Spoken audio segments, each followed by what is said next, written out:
মালদায় মাটি মাফিয়াদের দৌরাত্ম্য, নম্বর ছাড়া ট্র্যাক্টরে মাটি পাচার বিহারে চাষের জমির মাটি কেটে পাচার হচ্ছে।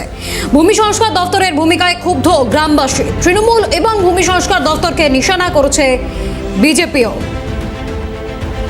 মালদায় মাটি কেটে রীতিমতো পাচার হচ্ছে বিহারে, প্রশ্ন উঠছে। এই বিষয়ে বিস্তারিত প্রতিবেদন তুলে ধরেছেন প্রতিনিধি অভিষেক সাহা।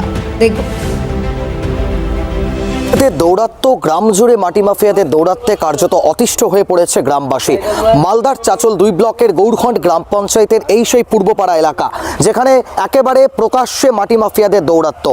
সরকারি যে জমি, সেই সরকারি জমি থেকে মাটি কেটে নেওয়া হচ্ছে এবং সেই জমি থেকে মাটি কেটে কিন্তু এই গ্রামের রাস্তা দিয়ে কিন্তু মাটি নিয়ে যাওয়া হচ্ছে। সকাল থেকে সন্ধ্যা, কার্যত দিনের প্রকাশ্য দিনের বেলা হোক বা রাতের অন্ধকার, এইভাবে মাটি মাফিয়াদের দৌরাত্ম্য চলছে। একেবারে মাটির রাস্তা দেখুন, একেবারে মাটির রাস্তা কার্যত বলতে গেলে দুর্বিষহ হয়ে উঠেছে। এলাকার স্থানীয় বাসিন্দারা প্রত্যেকে কিন্তু অতিষ্ঠ, কিন্তু মাটি মাফিয়ারা কার্যত ভয় দেখিয়ে দিয়েছেন তাদেরকে। ইতিমধ্যে ট্রাক্টর, যে সমস্ত ট্রাক্টর নিয়ে যাওয়া হচ্ছে, প্রত্যেক ট্রাক্টরের কিন্তু কোনো বৈধতা নেই, কোনো নম্বর প্লেট নেই ট্রাক্টরের। সেই কারণে কিন্তু এইভাবে মাটি নিয়ে যাওয়া হচ্ছে, মাটি পাচার হচ্ছে। কিন্তু প্রশ্ন হচ্ছে, কার মদতে, কিসের মদতে এখানে মাটি মাফিয়াদের দৌরাত্ম্য বাড়ছে এবং এর পিছনে কে রয়েছে? যদিও সংশ্লিষ্ট যে বিএলআরও রয়েছে, তাকে একাধিকবার কিন্তু আমরা ফোন করেছি, তিনি কিন্তু আমাদের ফোন ধরার প্রয়োজন মনে করেননি। যদিও উচ্চ পর্যায়ে অর্থাৎ এসডিও, তিনি কিন্তু বিষয়টি খতিয়ে দেখবেন এবং যেভাবে মাটি দৌরাত্ম্য হচ্ছে উপযুক্ত ব্যবস্থা গ্রহণ করা হবে বলে আশ্বাস দিয়েছেন। কিন্তু প্রশ্ন উঠছে যে সংশ্লিষ্ট যে বিএলআরও রয়েছেন, তাকে ফোন করা হলো, তিনি ফোন ধরলেন না কেন?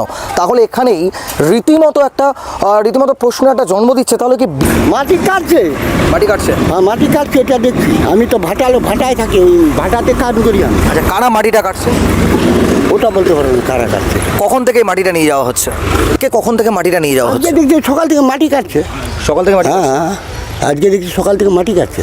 আজকে আমি তো ভাটায় রাত দিন কয়লা ম্যান করি না, রাত দিন। সে তো অসুবিধা হবেই, ধুলাবালি সব পড়ছে, রাস্তা খারাপ হচ্ছে। কখন থেকে মাটি নিয়ে যাওয়া হচ্ছে? মাটি মনে হয় 3 দিন হয়ে গেল, সকাল থেকে চলছে? পরশু দিন। হ্যাঁ।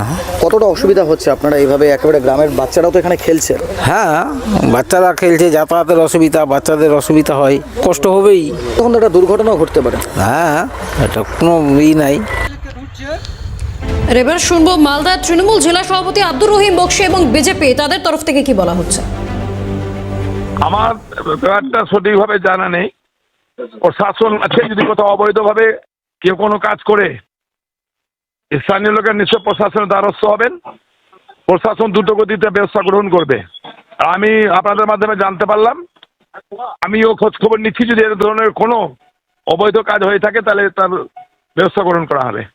তদন্ত করে ব্যবস্থা গ্রহণে আমার ব্যাপারটা সঠিকভাবে জানা নেই। ব্লকের গৌরখণ্ড গ্রাম পঞ্চায়েতের ঘটনা, সেখানে পূর্বপাড়ায় মাটি মাফিয়ারা বিনা ডিসিআর কাটিয়ে আজকে ছুটির দিন মাটি কাটছে। কি করে সম্ভব? এসডিএলআরও বিএলআরও যদি যুক্ত না থাকে, তাহলে কি করে তাদের এত সাহস হয়?